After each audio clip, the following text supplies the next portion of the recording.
This revenge story contains intense acts of retribution that may be excessive and could be disturbing to some viewers.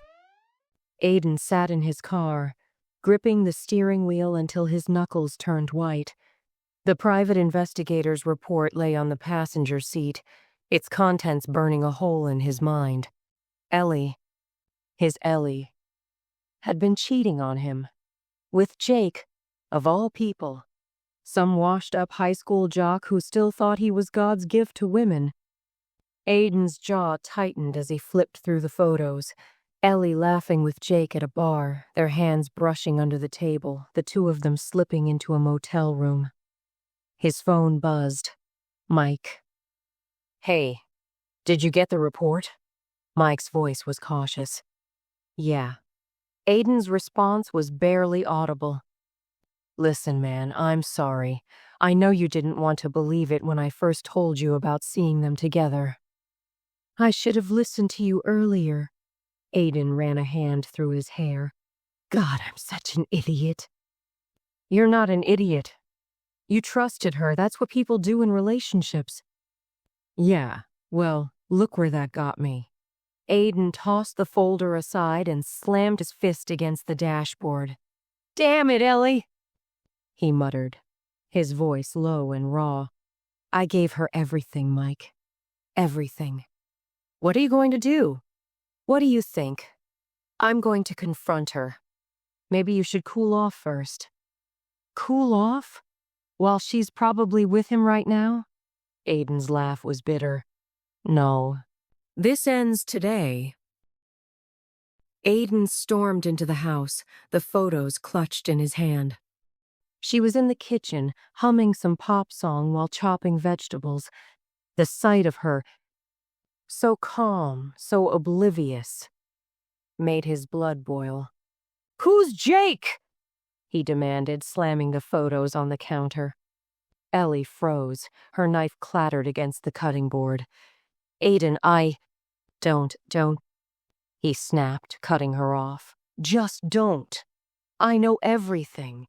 The motel, the bars, the lies. How long, Ellie? How long have you been screwing him behind my back?" Her face paled. "It's not what you think." "Really? 'Cause I think these pictures are pretty clear." He spread them across the counter like a deck of cards.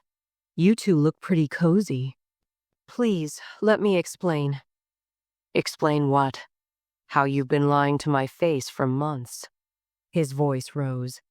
"All those late nights at work? Those girls' nights out?" "I was unhappy," Ellie suddenly shouted, tears streaming down her face. "You were never here. Always at the office, always just one more project." "So this is my fault?" Aiden's eyes widened in disbelief. "I was working to give us a better life." "No, you were working to avoid our problems." She wiped her eyes angrily. "Jake, he listened. He was there." "Oh, I bet he was." Aiden's voice dripped with sarcasm. "Good old Jake, shoulder to cry on by day, something else entirely by night. Stop it." "We're done," he growled. "Pack your stuff and get out." "Aiden, please." "Get out."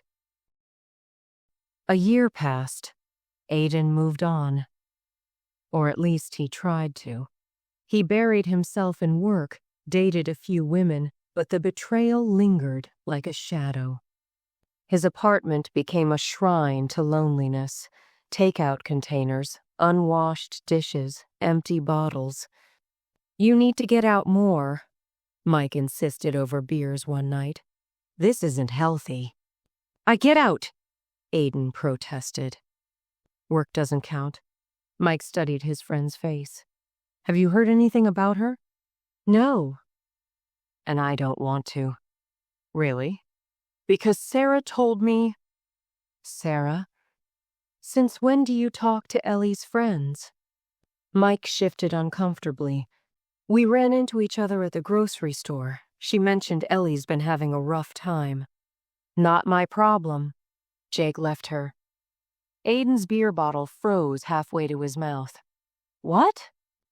Apparently, he wasn't the knight in shining armor she thought he was. Mike hesitated. There's more. I don't want to know. You're not going to believe this, Mike said, his voice tinged with disbelief. Ellie's working at the Velvet Lounge. You know, that strip club downtown. Aiden's stomach churched. What? Yeah. Apparently Jake cleaned her out. Took all her money and left her high and dry. She's a mess, man. How did she end up there? Sarah says Jake had a gambling problem. Convinced Ellie to help him cover his debts. When she ran out of money, Mike trailed off. Aiden hung up, his mind racing. Ellie. Proud, beautiful Ellie. Reduced to dancing for strangers in some seedy club. Part of him wanted to feel sorry for her. The other part, the angrier part, wanted to see her fall. You're not thinking of going there, are you? Mike's voice was wary. Of course not, Aiden lied. The Velvet Lounge was exactly what Aiden expected. Dim lighting, sticky floors, and the faint smell of cheap perfume and desperation. He pulled his baseball cap low and adjusted his sunglasses. He didn't want Ellie to recognize him. Not yet. The bouncer at the door, a mountain of a man with tribal tattoos snaking up his neck, eyed him suspiciously. ID? Aiden flashed his driver's license and slipped the man a 20. I'm here for Ellie. The bouncer smirked. Good choice. She's on in 5. She been here long? Long enough, but hey, not my business to gossip. He pocketed the 20. Enjoy the show. Aiden found a seat in the back, his heart pounding. A waitress in a barely there outfit approached. What's your poison, honey? Whiskey. Neat. Rough day? You could say that. The stage lights flickered, and there she was. Ellie, but not the Ellie he remembered. Her once vibrant eyes were hollow, her smile forced. She moved mechanically, her body swaying to the music, but there was no joy in it, just emptiness. When her set ended, Aiden approached the bar. I'd like a private dance with Ellie, he said, his voice steady. The bartender nodded and gestured toward a curtained-off area. 20 minutes, 300. No touching, no funny business. Aiden waited, his pulse quickening. Then Ellie appeared, wrapped in a sheer robe, her face lighting up with a practiced smile. Hey, handsome. Ready for some fun? Aiden removed his sunglasses and hat. Hello, Ellie. Her smile vanished. Aiden? What the hell are you doing here? I wanted to see how far you've fallen, he said, his voice cold. Looks like Jake really did a number on you. You bastard. Her hands trembled. You came here to gloat? I came here for closure. Closure? She laughed bitterly. Is this what you wanted to see? Are you happy now? Happy? No. Satisfied? Maybe. Get out. Not yet, Aiden said, stepping closer. I want you to remember this moment. Remember what you threw away. You think I don't remember every day? Her voice cracked. You think I don't hate myself enough already? Before Ellie could continue, 2 massive bouncers appeared, their arms crossed. Problem here, one growled. No problem, Aiden said, holding up his hands. I was just leaving. He's harassing me, Ellie said, her voice shaking. The bouncers exchanged looks. Big mistake, buddy. Listen, I don't want any trouble. Should have thought of that before you came here. But the bouncers weren't in the mood for explanations. One grabbed Aiden by the collar, the other by the arm, and dragged him toward the back door. Aiden struggled, but they were too strong. Wait! Ellie called out. Don't! The last thing he saw before the door slammed shut was Ellie's face. A mix of fear, regret, and something else he couldn't quite place. The alley was dark, the air thick with the stench of garbage. The bouncers didn't hold back. Fists flew, and Aiden hit the ground hard. Pain exploded in his ribs, his jaw, his stomach. He curled into a ball, trying to protect himself, but the blows kept coming. Please, he gasped. Stop. When they finally stopped, one of the bouncers leaned down, his breath hot against Aiden's ear. Don't come back. Aiden lay there, battered and broken, as the bouncers disappeared into the club. He stared up at the night sky, his mind racing. He'd wanted revenge, but this wasn't victory. It was just another kind of defeat. His phone buzzed in his pocket. Mike. Where are you, man? I've been trying to reach you. I did something stupid. Aiden groaned. The club? Damn it, I'm coming to get you. No, I'm fine. Shut up and send me your location. Mike found him sitting on the curb, face bruised, shirt torn. Jesus Christ, Mike muttered, helping him into the car. What were you thinking? I wanted to hurt her, Aiden admitted. Like she hurt me. And I'm an idiot. He winced as he settled into the seat. You should have seen her face, Mike. She's broken.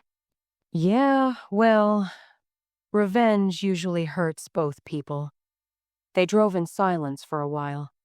Sarah told me something else, Mike finally said. About Jake. I don't want to hear it.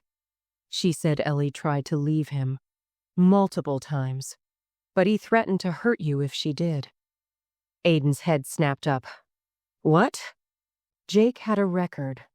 Domestic violence. Ellie found out too late, and by then, Mike shook his head. She was trapped. The words hit Aiden like another punch to the gut. All this time, he'd thought he knew the whole story, but he'd only seen what he wanted to see. Aiden never went back to the Velvet Lounge. He heard through Sarah that Ellie quit not long after their encounter. Some said she left town. Others said she spiraled even further. 3 months later, he received a letter. No return address, just his name in familiar handwriting. Dear Aiden, I don't expect forgiveness. I don't deserve it. But you deserve the truth. Not excuses, just facts. Jake wasn't what you think. He wasn't what I thought either. I made choices, terrible choices, that hurt you. That's on me. But some choices weren't mine to make. I'm getting help now. Real help. Maybe someday I'll be strong enough to tell you everything face to face. Until then, know that what we had was real, and I'm sorry I destroyed it. Ellie. Aiden read the letter 3 times before setting it down. He thought about calling her, tracking her down. But maybe some stories didn't need more chapters. Maybe endings were better left unwritten. As he sat in his apartment, nursing his wounds both old and new, he couldn't shake the image of Ellie's face. Not the hollow-eyed dancer, not the cheating girlfriend, but the woman he'd once loved. The woman who, like him, had lost her way. And for the first time in a long time, Aiden allowed himself to grieve, not just for Ellie, but for the life they'd both destroyed, and the truth that came too late to save either of them. That night, he deleted the private investigator's photos from his phone, not for Ellie's sake and not even for his own, but because some wounds needed to heal, and some ghosts needed to rest. The last revenge, he realized, wasn't in watching someone fall. It was in learning to let go.